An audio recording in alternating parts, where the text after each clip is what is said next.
અને ભગવાનની ભક્તિ આપણે ન કરી શકતા હોઈએ તો ત્રીજું સાધન બતાવવામાં આવ્યું કે ભગવાનનો સર્વવ્યાપીપણાનો અનુભવ કરો.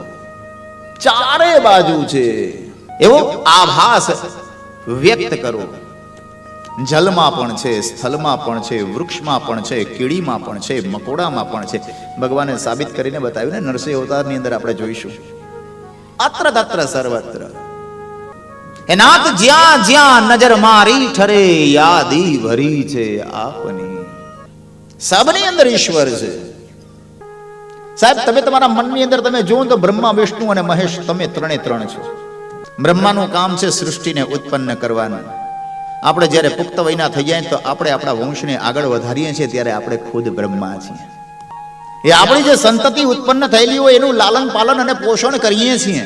તો જગતનું પોષણ કરવાનું કામ વિષ્ણુનું છે, એટલે આપણે ખુદ વિષ્ણુ છીએ. અને જ્યારે આપણો બાળક, આપણી દીકરી છે, એ કંઈક ખોટું કરે, આપણે ક્રોધે ભરાઈએ અને એને આપણે સજા આપીએ, એના ઉપર ગુસ્સો કરીએ, એ મહેશનું કામ છે, એ શિવનું કામ છે.